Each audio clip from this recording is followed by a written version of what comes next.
Welcome to the RECO12 Speaker Meeting Podcast. My name is Justin, and I'm an addict, and thanks to my God, the steps, and the fellowship of other addicts, I'm sober one day at a time since June 19th, 2015. And for that, I am beyond grateful. Once again, welcome to the RECO12 Speaker Meeting. We are an organization whose addictions include alcohol, drugs, lust and sex, food and gambling, just to name a few. We come together from all places, faiths, and backgrounds to learn the similarities of addiction and to gain tools and hope from others who are walking a similar path. We invite recovering addicts with at least 1 year sobriety and who are actively working their recovery in their respective fellowships to share their experience, strength, and hope on a live Zoom meeting each Friday at noon Central Time for 20 to 25 minutes. Then we, the live audience, get the opportunity to ask questions of the speaker for another 20 to 25 minutes. In order to ask questions if you're here live, please type them in the Q&A link at the bottom of your Zoom window. If you are hearing this podcast recorded and would like to participate as a live audience member in the future, or if you'd like to be a guest speaker in a future meeting, please go to RECO12.com to learn more and submit your email address there to receive weekly invitations and to submit to become a guest speaker. RECO12 is an ad-free service, and we appreciate your help in keeping it that way. We gratefully accept contributions to help cover the costs of the Zoom platform, podcast platform, web hosting, and administrative costs. To contribute, you can go to www.reco12.com/support, and that's RECO12.com, or you can click in the link to PayPal in the chat of the live meeting. When you contribute, please specify the meeting number. This is meeting number 25. Now, last week's meeting was with Harvey E., who spoke to us on different types of relapses and relapse in general. I think it was a really powerful presentation on recognizing the restlessness, irritability, and discontentedness that can lead to relapse. Now, let's introduce our guest speaker for today, Robert D. Now, Robert's been sober since 2015. He's a Dutch citizen, 52 years of age, a master in tax law, former senior executive at a Fortune 500 group, father of 3 children with whom contact has been lost for years. He ended up homeless, institutionalized, and practically speaking, broke from his rebellion against God. A man who fought what the program asks, who was eventually beaten into a state of reasonableness, finding himself relieved of a mental disorder and in a cure for alcoholism through the practices of AA's clear-cut set of directions. Robert, I'm excited to hear from you, and so are we all here. Take it away. The floor is yours. Thank you, Justin. Thank you for having me. My name is Robert, and I am an alcoholic. I don't want to spend too much time on qualifying myself. But what I would like to say is this. Thinking of speaking tonight, what came to my mind is an incident where I used to sneak down on Saturday morning with my brother to go to the fridge and to steal some liquid that has lots of sugar. And I would manipulate him to come with me because I didn't want to get caught alone. And then I would force him to take less than I do and blame him for taking too much. Never, it was enough. And I was already looking forward to the next Saturday as we crawled upstairs.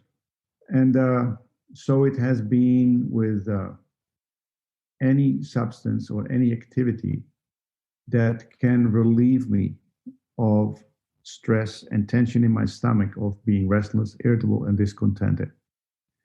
Now, when I started drinking for the first time, I was very nauseous and spinning. And rather than thinking not to do it again, I figured out that if you leave the light on in the corridor and you look under the door, the spinning stops. And that gave me the permission to try it again. And the second time was a full-blown blackout. So there is no doubt in my mind that I'm allergic to alcohol. It has an abnormal reaction on my body, and it makes me think in weird ways. Rather than stopping it, I'm thinking how to keep this solution so that I can feel at ease. And in the period between I was 15 until 47 years, the quantities and the frequency of consuming alcohol increased. The insanity that came with it increased. Like the big book says, I went to sordid places to look for someone besides liquor. I worked a lot, not to feel. I traveled the world. And one part of me thought that I had arrived because I had a very senior executive position, making a fortune. What people earn in a year, I earned in a month, that kind of ratio. But I was never at ease. And it became increasingly clear that I was in the grips of addiction. And finally, I surrendered in the sense that I didn't go on a next business trip in the January 2015. I stayed home and I came to California with the idea to get sober in some retreat. Now, taking the taxi to go to that retreat, I met Alcoholics Anonymous. I met a man who carries the message. And although I was not supposed to drink 2 weeks prior to the retreat, I was drunk and hangover and full of fear and shame and guilt. And this guy asked me, "How are you?" After telling me that he's a member of Alcoholics Anonymous and he has been sober for 27 years. And in that instant, I knew I never have to drink again. And that is where I was connected to God. That's what I believe today. The obsession to drink was removed, or like the big book says, Bill says, I was separated from alcohol. I have tested this. I have tried to go to drink again in a moment of desperation, and my body stopped working and I could physically not enter the bar. And this was after looking at the train tracks, which appealed like a good way to go that evening. So I know I've been separated from alcohol, and I know that I have been connected to a power greater than myself, which I call God. And I don't know what God is, and I have actually no intention to define it. I think this is a pretty useless activity. But to call it my higher power, I have reluctance to. Because I don't think there is anything of mine in this story of getting connected. I cannot own it. I cannot claim it. I cannot be proud of it. Because the last thing I wanted to do on that morning in that car was to never drink again. That was the last thing I wanted to do. So this connection came, and today I can say that I'm grateful for it. Now, how did I then enter the program of Alcoholics Anonymous? So I went to this retreat. We went to meetings every night. There were a lot of recovered alcoholics around me, but I never opened the book. It wasn't actually presented to me. So I went back to Switzerland, started going to meetings. I walked for miles and miles and miles. I drank gallons of coffee. I did a fifth step sex inventory in an Italian pizzeria next to two 18-year-old girls. I did my first third step prayer on the sidewalk at 11 p.m., not knowing what the hell I'm doing. So I was unguided in AA. And looking back on it, I abused the people that don't carry the message. I chose the easier, softer way because something within me knew it wasn't right, but it was nice and easy. Then about 2 years later, I was again back in the US. I reached out for help. Help came, and a man took me through the book in about 4 or 5 weeks, 6 weeks. And I had no idea what surrender means, what it means to honor that connection that was given to me, to devote my life to that power that struck me sober. So, for example, I did a third step, I think. Yeah, I did the third step, and the guy told me go home. And of course, I didn't go home. I went to have dinner with some girls, and they looked at me and they said, "You're all spaced out." And I said, "I met God today," and that's where the conversation ended. So I was rebellious. And I was also, I think, scared to stay connected, to surrender, to follow directions, to, to give up constructing my life as I thought it should be. After going through the steps, I prayed for a sponsee. A guy walked into my life. If I am the day, he is the night. And he's sober. He will be 4 years sober very soon. Oh, he will be. Most likely will be. And what did I do with him? I took him through the steps, like I was taken through the steps, line by line, do the work, and enter into the world of the Spirit and live there.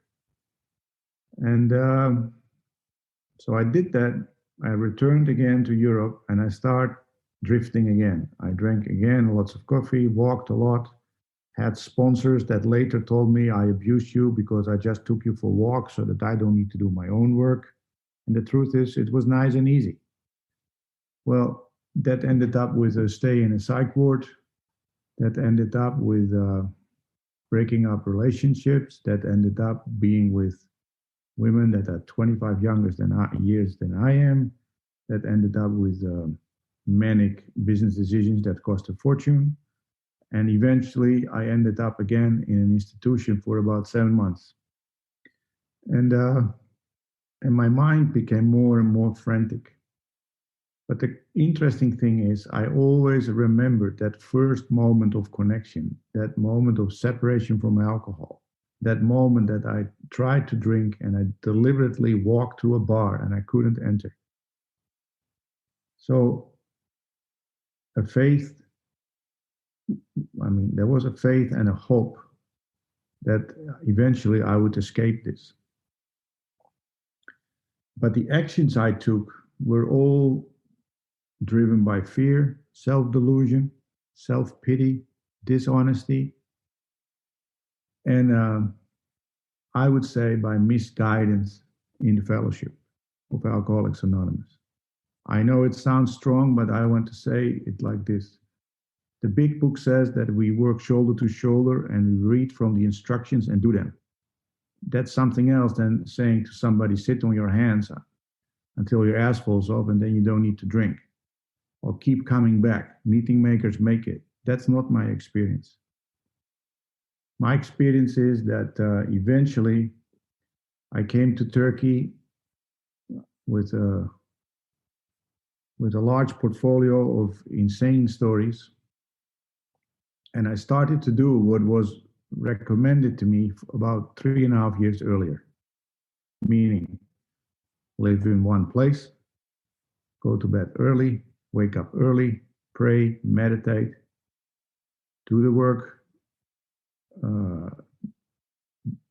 that the book requires from us, be active in the fellowship, be honest with a sponsor, know his sponsor, and I started doing that. And then the COVID came, so the ability to travel the world with this mania was taken from me, and I took it as an opportunity. And as I kept praying and searching, my sponsor introduced me to two-way prayer. And I started doing it. And then I realized that the connection was made, the corrections I tried to do with making amends and so forth were not really working. Why? Because I was not taking directions.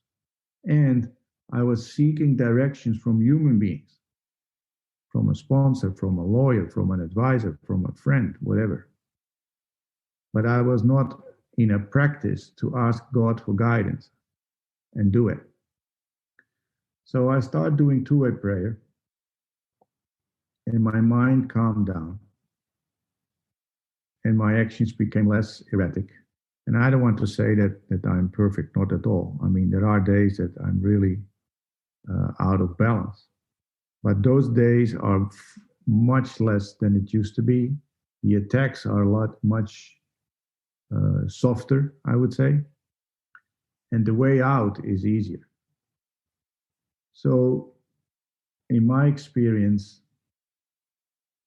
the practice of two-way prayer, the practice of seeking guidance by putting my fears on paper, putting my self-delusions on paper, by putting my self-pity on paper, by putting my defects of character that are active on paper, and to be honest about them, and to ask for guidance to correct and to do the next right thing in the day ahead. This has transformed me from, I would say, from a headless chicken to a man that can honestly say that he's on the path of being a sober man. And this is my message. The step 1, 2, 3 is about connection, and you can take them pretty quickly. And 4 to 9 is about correction, putting all that stuff to paper, sharing it with another man, sharing it with God, and go out there, make amends, be part of the chain reaction of forgiveness. Be one of those dominoes that lives in a way that is forgiving. And then, as part of that amends, I would say, be open to be directable. And that's where I entered, like the book says, in the fourth dimension, in a new world. And my role is to grow in effectiveness and understanding. And how do I do that? Well, I pray, I write it down, and I do it. And before doing it, I share the guidance with another man and discern what is ego and what is inspiration, let me say. And this has been the way to recover from a hopeless state of mind and body. This has been the way to recover from what medical doctors would call a bipolar disorder, rapid cycling. This has been a way to be without psychiatric medication. This has been a way to accept the COVID as it is. This has been a way to commit in a relationship. This has been a way to be active in the fellowship, sponsor people. And I think this is the way that the program of Alcoholics Anonymous was designed. You study the history, this is what you can find. And anything short of that, anything short of an active life of prayer and meditation and actually doing the guidance is a life of a dry drunk, and it's horrible.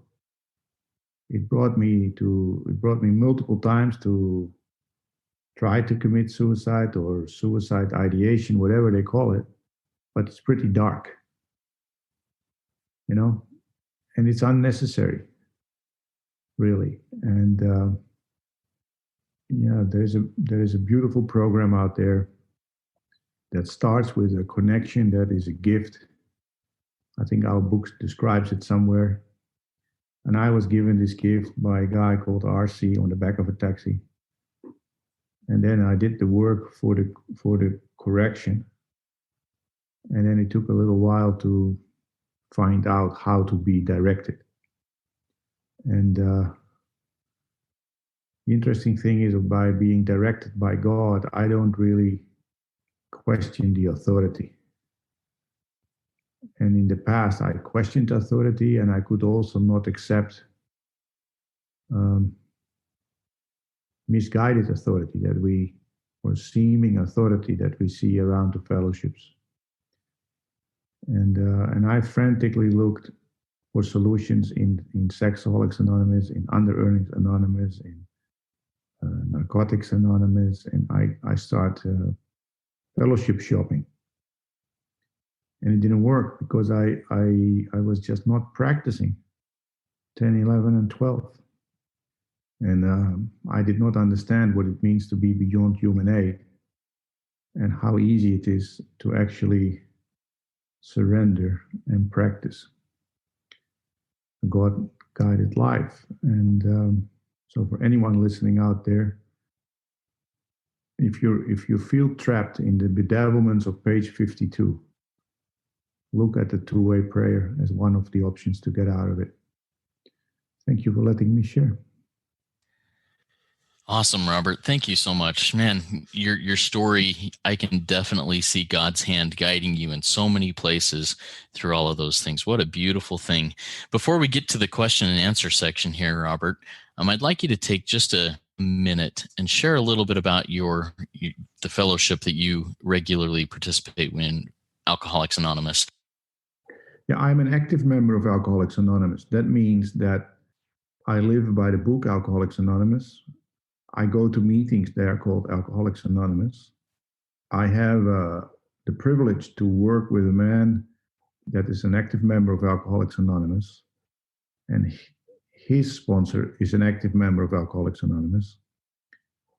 And we participate in what we call pockets of enthusiasm. What I mean with that is people that are taking the guidance of the book, don't go all frantic about it, but take it serious and do the work, one man with another. So this is one aspect. Then secondly, I go to face-to-face meetings, which is for me to go and return from a meeting. The fastest I can do is a 5 hours journey, because I live on an island and I have to go to the city and come back, and it's a long thing. So I go once a week. I devote my Fridays basically to Alcoholics Anonymous. I take the ferry boat in the morning. I meet my sponsor. We walk around town. We talk, have a meeting. We have lunch. Sometimes I meet the sponsee and I go home. And when I come home, I talk to a guy in Austin, Texas. We went through the steps together and we continue to talk. Then I talk to Father Bill to share my prayers. And that's the Friday. And if I have time, will go to at least one face-to-face meeting. In addition to this, I'm regularly on Zoom meetings. I actively participate in various two-way prayer groups. I sponsor men. When my sponsor asks me to do something for Alcoholics Anonymous, I typically do it. I will not say always, but typically yes. So yeah, I'm active. And what I find is that the people that I have sponsored and who stay active too, they recover. And my first sponsee was also diagnosed with all kinds of other ailments, but he's having a full life today. So I don't know really that there is anything out there that cannot be cured or at least mitigated through this program. And I find a lot of wisdom in the fellowship. I find that there is no problem that has not been resolved by one of our active members. I read the literature. I'm not so much listening to speaker tapes and all that. I really devote my time to having an experience, like we say, having had the spiritual experience. So I'm going for that, and I'm not discounting it. I'm just sharing my experience that I'm not really listening much to speaker tapes. I'm more participating in prayer, meditation, speaking honestly with other men, and helping people. And yeah, I have AA friends from all over the world, and it's great. Awesome. Thank you for sharing that. And we appreciate you being part of this speaker meeting, doing a speaker tape. Good stuff. All right. So several questions have come in, and I'll go ahead and read them one at a time, let you address each one individually. The first one is from Antonella. She says, how do you get guided to work with sponsees in your recovery? How does that connection happen? Well, my experience is I have had about 15, and every time I try to work with them, it fails. And every time I am open and I intuitively know it's supposed to happen, and I just offer to read the big book with them, it works.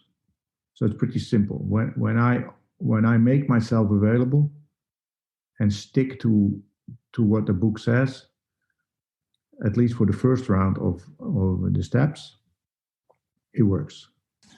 Thank you very much, Robert. Next question that came in is from Thomas.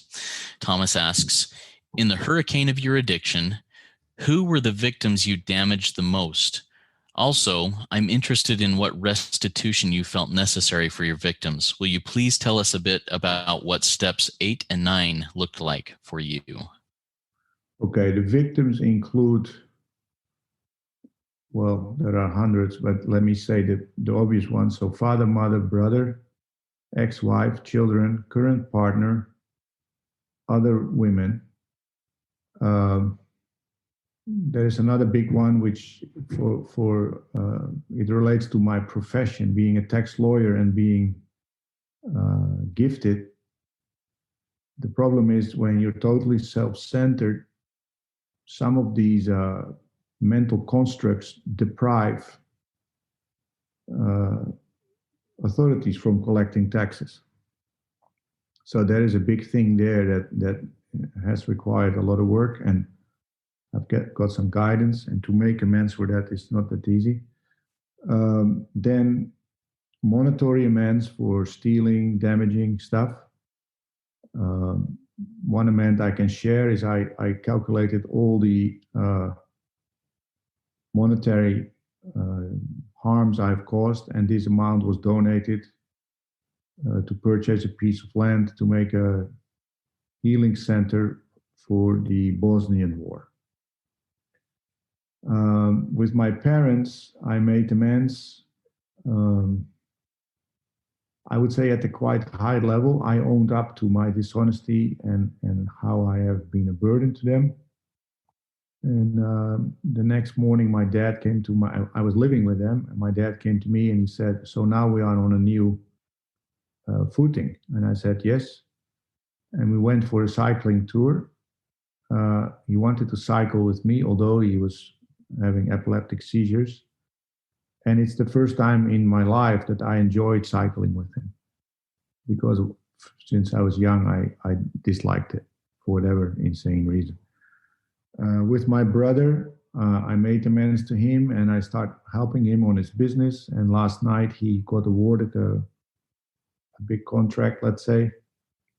And I was with him there last night. It was on Zoom, some government body decided, and I know how I have helped him with my talents as a lawyer.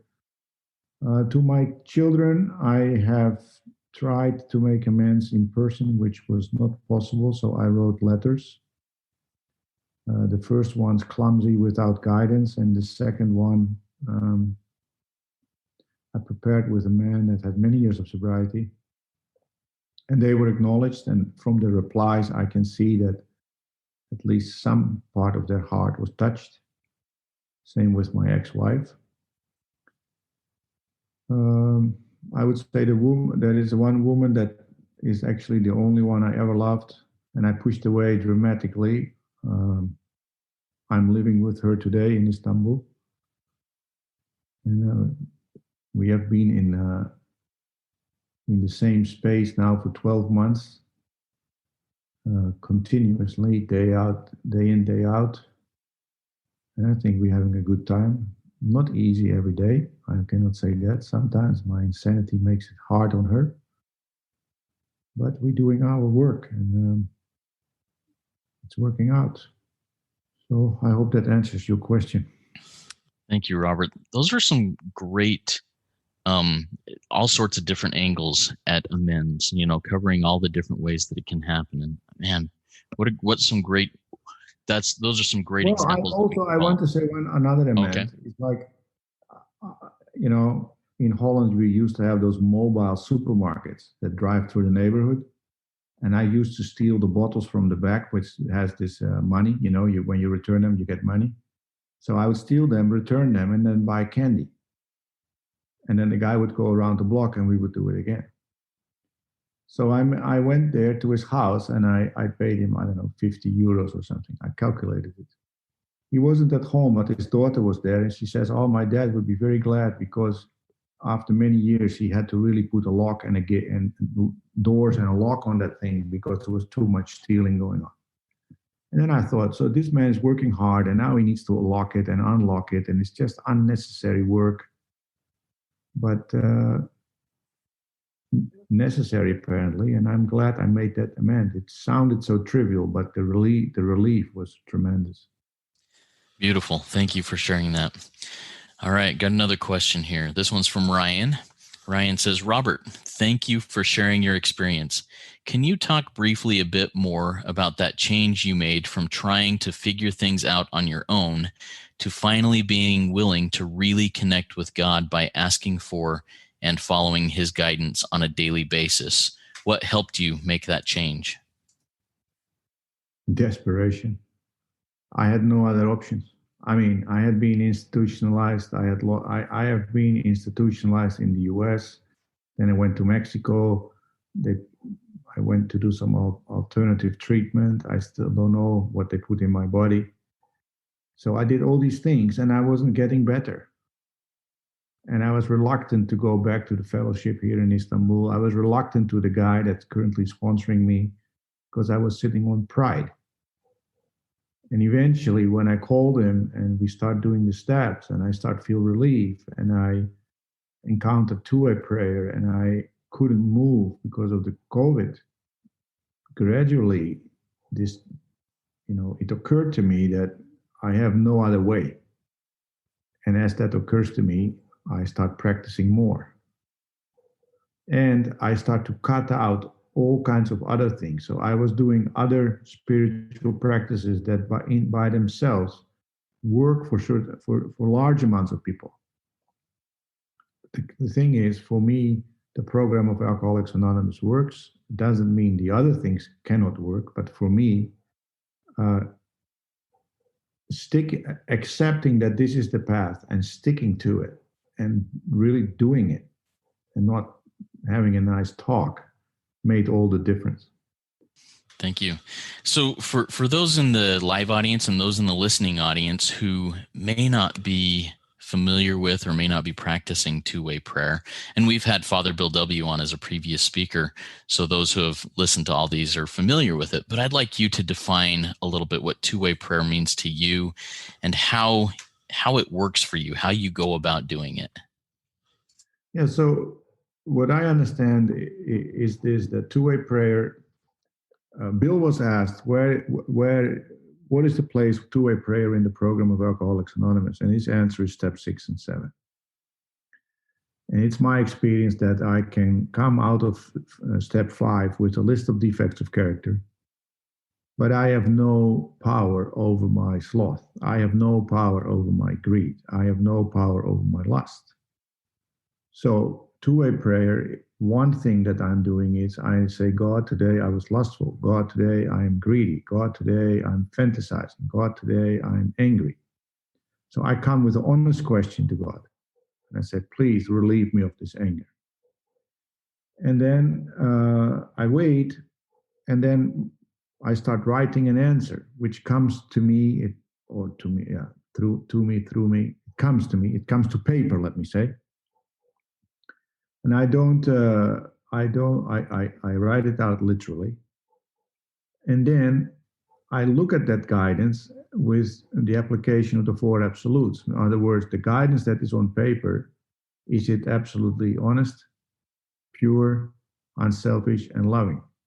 So for example, if the guidance would say, go about this business deal and try to screw this guy and be very harsh, this can never be a God-guided sentence.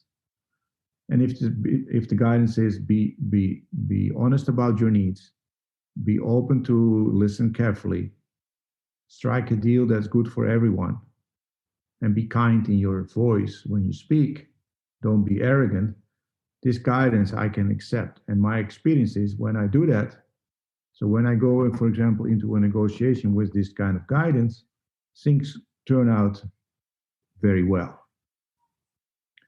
Now, so the process is get calm, ask honest question, put the question to paper, wait, observe the pen writing an answer, and then discern the answer using the four absolutes. So absolute honesty, purity, unselfishness, and love in thought and action.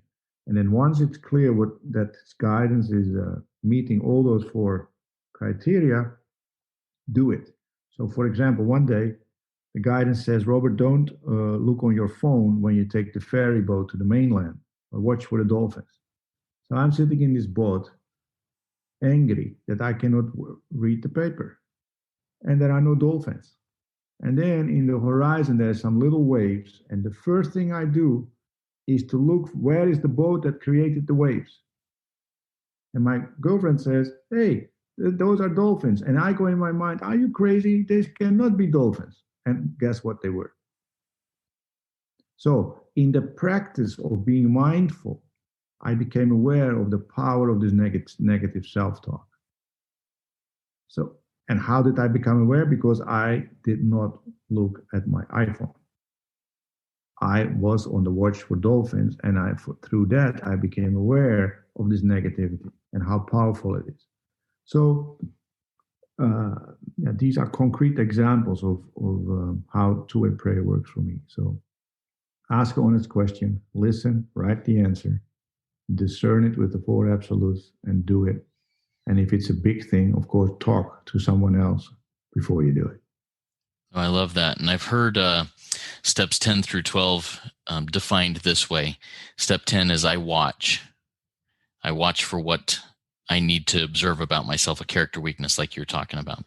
Step 11 is I pray, and I listen for what God's will is and the courage and power to carry it out. And step 12 is I go and do it.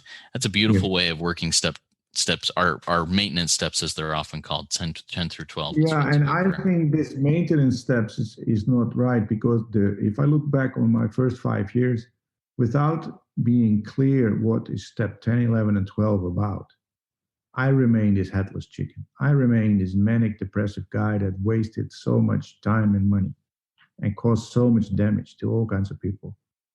And I remember the first guy that ever sponsored me, I asked him, what is 10, 11? He says, well, read the little prayer book at night and then just go to sleep. And I thought, that's great. Easier, softer way. I don't need to do anything. And intuitively, I knew it's wrong, but I chose for a few years to live that way, and it didn't work out that well.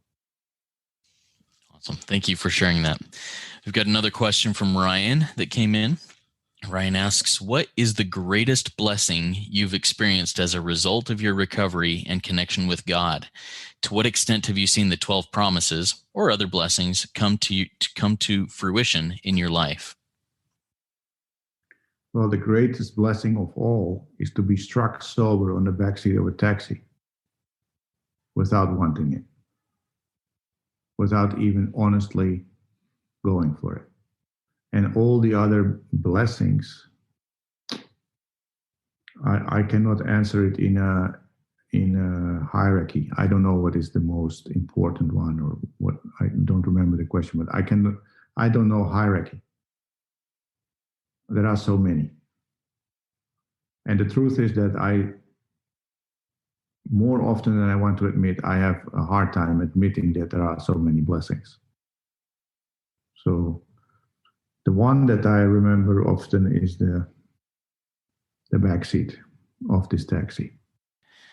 And that's a beautiful thing. You know, I wonder, have you talked to that taxi driver about that experience since then and asked him what his thoughts or maybe his prayer that morning was as he went into that day? We met 2 or 3 times afterwards.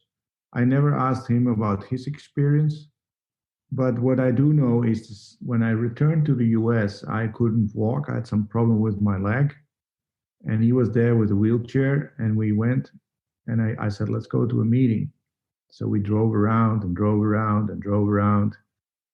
And then in the end, we ended up in Brentwood in LA, where Richard S. was speaking. And it was a very, very good share. And I will never forget that. So, I mean, we had this bond. And recently I learned that he was asking to a common friend about me, and he's on my mind. I should reach out to him after this talk, actually. Yeah, that's really neat. My guess, and I'm just trying to put myself in his shoes as I strive to work, my steps, 10, 11, and 12, my direction steps, is that he probably just said, make me an instrument in your hands today, lead me to whatever needs to be done. And he didn't think a whole lot about it other than, I'm sharing my experience, strength, and hope with this guy in the backseat of my taxi. But for you, it was a life altering experience. What a beautiful thing that you and I and others who have and are walking this path have to work as an instrument in God's hands to help others. Are there, and I don't want to say, hey, toot your own horn, brag about yourself, but are there experiences where you have shared your experience, strength, and hope with somebody else that they have said, wow, that really changed my life? Yes, I have made amends to. I have made amends to. I want to be very careful how I say it. Okay, I have made amends to a man, and so I call him up and I say, "Listen, I want to talk to you." And he says, "What is it about?" I said, "Well, this and this situation, and that situation, in such and such situation, over the last 7, 8 years, I've been pretty drunk, and I want to make amends for that." And he says, "How so?" I said, "Well, I'm a member of Alcoholics Anonymous, and this is what we need to do to stay sober." And he says to me, "You could not have called at a better moment in my life. I just returned from holiday. It was a wine tasting holiday, and my esophagus is burning from alcohol. When do we meet?" So we met 2 days later. I traveled a couple of 100 kilometers to meet him. I took a big book, and it was the first meeting we ever had. He was on time. He acted like a little boy, full of hope. And we sat in a terrace outside. He tried to hide because he's kind of a well-known guy. And I think I ruined his alcohol. He can't drink as he used to. That's for sure. And so this is one that is that's pretty profound, and there are many more like that. What a beautiful story. I was talking to Father Bill earlier today, and my book says that at the right time and place, we share with all our friends why alcohol disagrees with us, something like this. And I have realized that the people that I want to be, that I feel called to be close to in every aspect of my life, including work, eventually I will tell them that I'm a recovered alcoholic. And this is so relieving.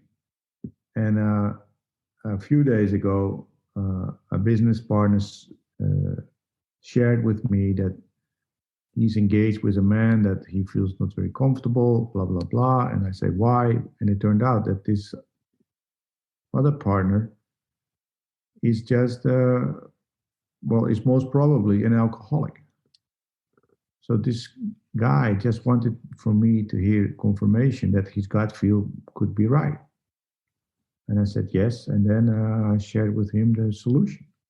So I have come to the conclusion that if I am not open and willing to share that I'm a recovered alcoholic, how can I be one of those dominoes in the chain of forgiveness? It's impossible. So that's how I live. Beautiful. Thank you so much. If there are any other questions from our live audience,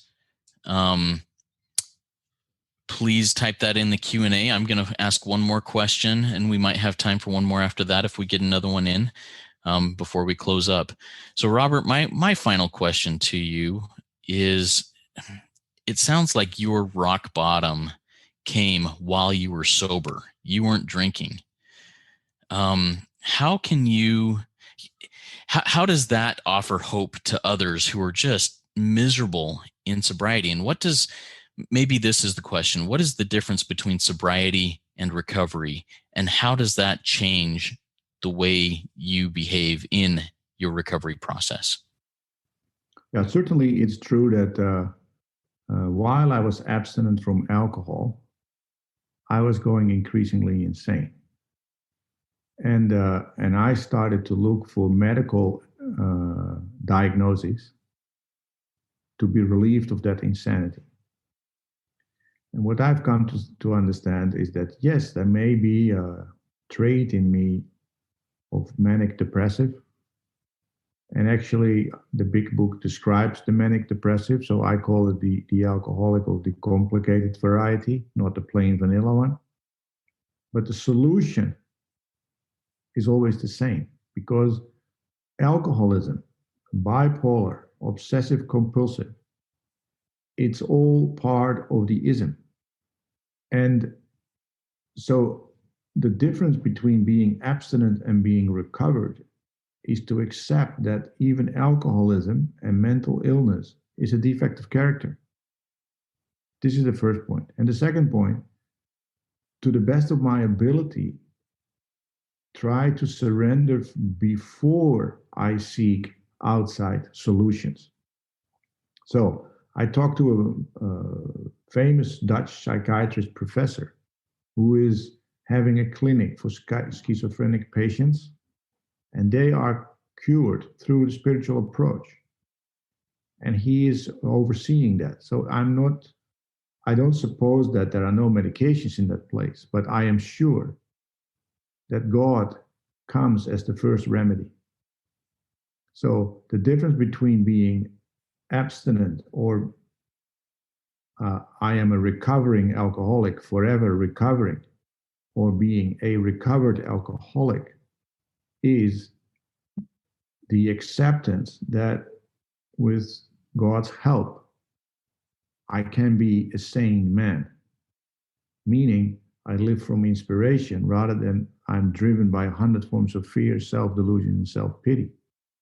Because if you read the book very carefully, it says that I am driven by fear, and eventually I am driven by this power, some call love, and this thing has direction.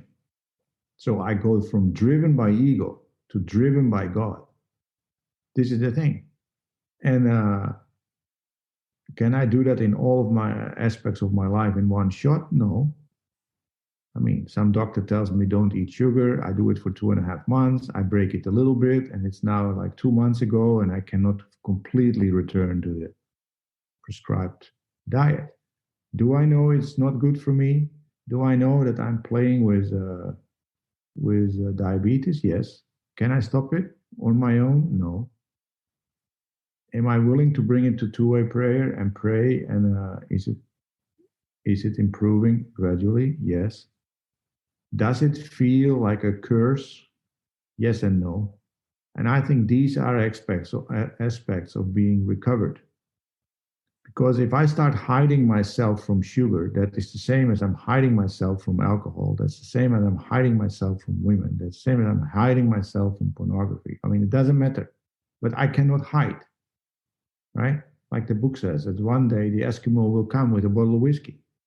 So I think recovered means the honestly saying that without God's help, I have no chance. And with his help, I have all chances of the world.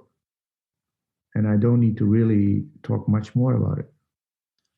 Beautiful. I think that's a great words of wisdom to close off with here.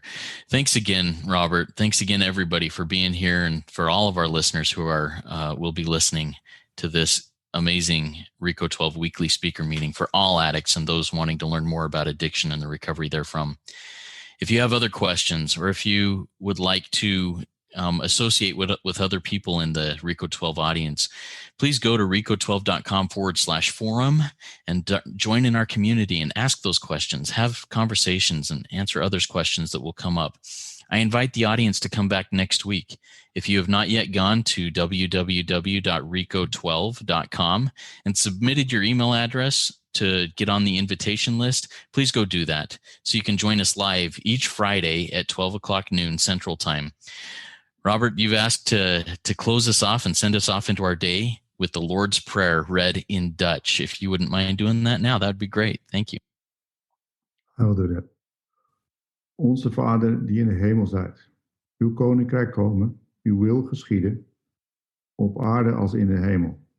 Geef ons heden ons dagelijks brood en vergeef ons onze schulden, gelijk wij ook onze schuldenaren vergeven. En leid ons niet in verzoening, maar verlos ons van de boze. Amen. Amen. Thank you so much, everybody. Remember that it works when I work it, so work it. You are worth it. Have a great week.